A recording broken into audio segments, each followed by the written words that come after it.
Brasilinas e brasileiros, fala meus colegas de hospício, amantes da liberdade econômica e perigosíssimos terroristas de grupo de WhatsApp que dão bom dia com foto de gatinho.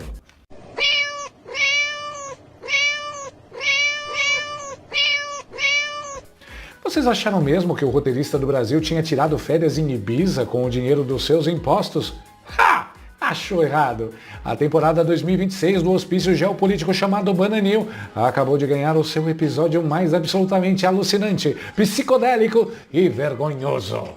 Pega sua pipoca gourmet com o imposto do Haddad, ajusta o seu colete à prova de balas de cerâmica e se segura na cadeira, porque hoje a gente vai analisar o exato momento em que o presidente da República quase entrou em depressão clínica profunda por causa do PCC e do Comando Vermelho.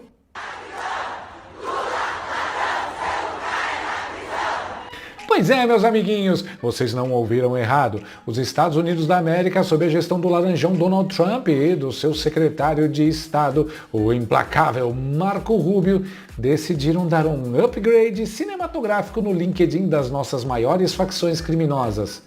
A partir do dia 5 de junho, o PCC e o Comando Vermelho estão oficialmente classificados como organizações terroristas globais. Agora, o Marcola e o Fernandinho Beiramar não são mais apenas jovens empreendedores do ramo de logística alternativa de substâncias recreativas. Agora, eles jogam na Champions League do crime. Estão no mesmo patamar da Al-Qaeda, do Hamas e do ISIS. E quem foi o grande responsável por esse golaço de placa na diplomacia paralela? O BolsoKid 01, Flávio Bolsonaro.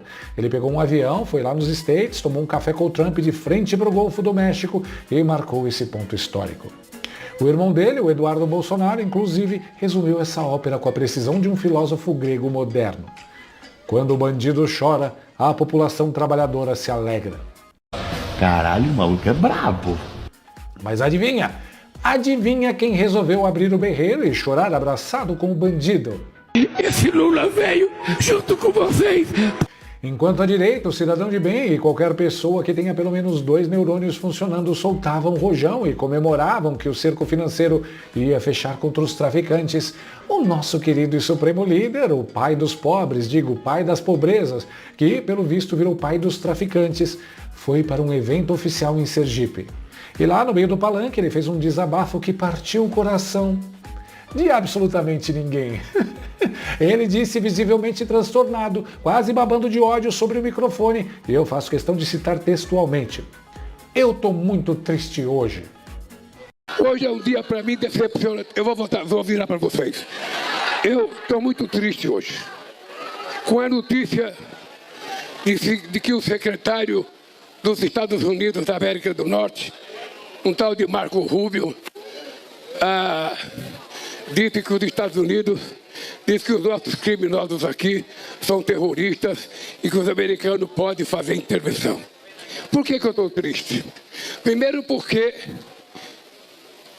essa tal de Comando Vermelho, esse tal de PCC, eles são terroristas para as comunidades brasileiras, para a sociedade brasileira, para o povo da periferia desse país, eles são terroristas, porque eles incomodam as famílias. Eles incomodam o bairro, eles incomodam a cidade, eles roubam tudo que tem direito do povo, o direito do povo ver livremente. Então eles são terroristas e nós vamos combater eles aqui dentro. Nós aprovamos uma lei antifacção e aprovamos a lei de combater o crime organizado. E vamos combater. Sensacional! Obrigado por existir, Lula. Sério, o entretenimento que você proporciona é a única coisa que o brasileiro não paga imposto para receber. Triste, gente. Olha o nível de prioridade do idoso de 9 dedos. Ele parecia uma pré-adolescente de 13 anos que descobriu que o show da Taylor Swift foi cancelado porque caiu um meteoro no estádio. Ele ficou magoado. Esse Lula veio junto com vocês. Não, e fica pior, né? Ele começou a criticar o tal de Marco Rubio por ter classificado, preste atenção na escolha de palavras do nosso diplomata de boteco. Disse que os Estados Unidos, diz que os nossos criminosos aqui são terroristas. Os nossos criminosos como terroristas. Sim, ele usou o pronome possessivo nossos.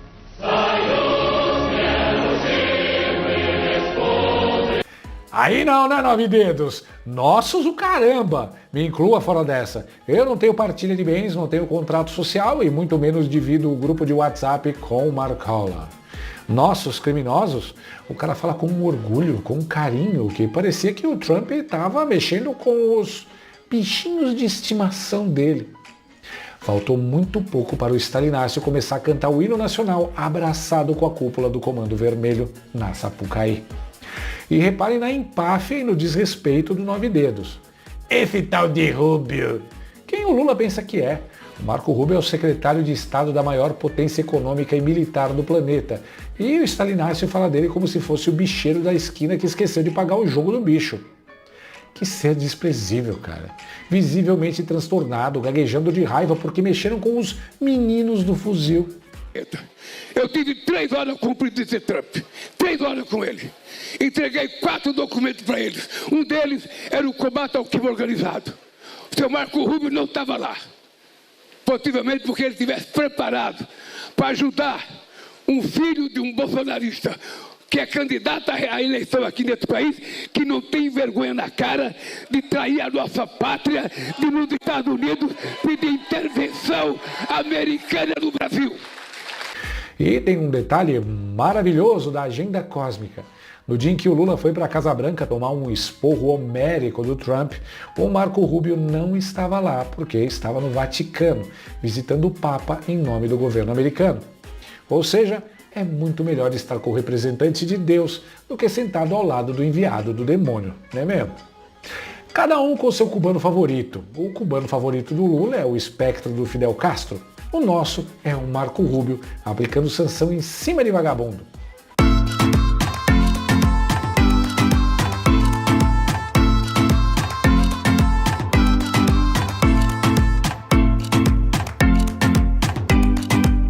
Aí você, cidadão brasileiro médio, trabalhador, que acorda às 5 da manhã, pega o ônibus lotado e paga 50% de imposto na gasolina, pensa assim: nossa, a imprensa brasileira vai esmagar o Lula depois dessa declaração absurda, né?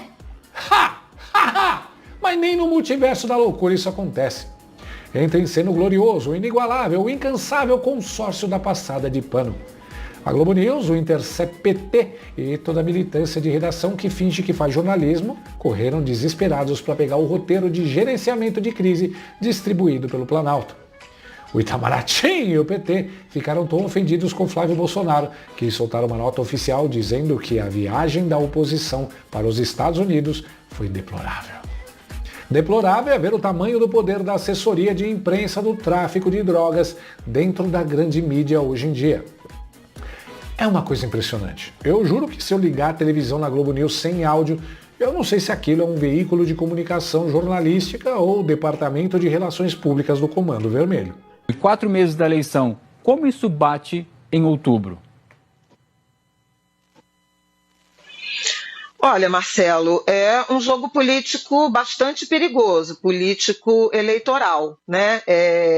A primeira frase que eu gostaria de dizer é que é mais um golpe do bolsonarismo, da família Bolsonaro contra, sobretudo, a economia brasileira, sobretudo em relação à soberania brasileira em nome de um projeto de poder de um grupo político. Já tivemos tarifaço, já tivemos abertura de investigações por deslealdade na concorrência em várias áreas do Brasil, esse um processo inconcluso que pode resultar em novas tarifas, já tivemos sanções a autoridades e agora essa classificação do PCC e do Comando Vermelho como organizações terroristas, com as implicações à soberania e a economia e o sistema financeiro.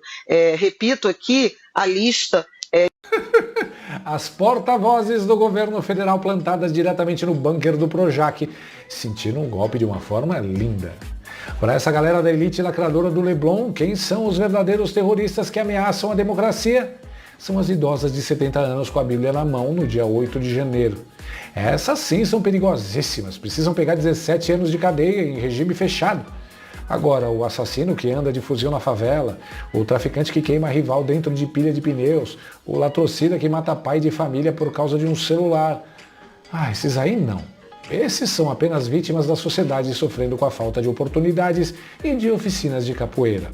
Terroristas bolsonaristas invadem Congresso Nacional, Palácio do Planalto e STF, em Brasília.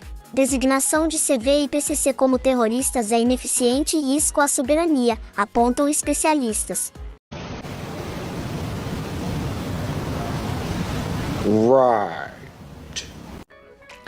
Essa gente que passa pano para a facção é abertamente cúmplice do narco-estado em que nós vivemos. Eu gostaria de fazer uma única pergunta para essa imprensa chique de apartamento. Flávio Oliveira, qual comunidade do Rio de Janeiro ou de São Paulo você foi para perguntar para a população pobre como eles se sentem? Hein? Como é a vida de um trabalhador que tem que pagar uma taxa paralela para a facção para ter botijão de gás? Que tem que pagar a internet do tráfico? Que tem que aceitar o toque de recolher imposto por bandido de 18 anos com uma arma de guerra na mão? Quando um jornalista ou um político se incomoda mais com a classificação jurídica do PCC como terrorista do que com os crimes bárbaros cometidos por essas organizações, ele não está defendendo o direito. Ele está revelando de forma escancarada de qual lado ele escolheu estar. Soberania nacional, seus hipócritas, não é proteger facção criminosa da lei internacional. Soberania nacional é proteger o povo brasileiro. O que ataca a nossa soberania não é o rótulo de terrorista que o Trump colocou neles. O que destrói a soberania é o domínio territorial imposto pelo crime. É o narcotráfico financiando armas que nem o exército tem. É a facção mandando mais nas comunidades do que o próprio Estado. É político relativizando o crime organizado enquanto o cidadão de bem vive trancado atrás de grades de ferro, feito um bicho.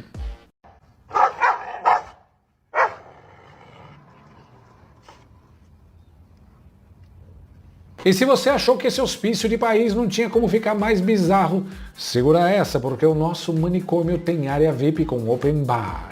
Enquanto a direita comemora que o PCC e o Comando Vermelho vão perder o acesso a qualquer conta bancária internacional e sofrer um sufocamento financeiro devastador, aparece a notícia mais surreal do ano. Uma desembargadora ficou indignada, não com o sangue derramado, não com a violência, mas porque classificar o PCC como terrorista vai aumentar o preço da cocaína.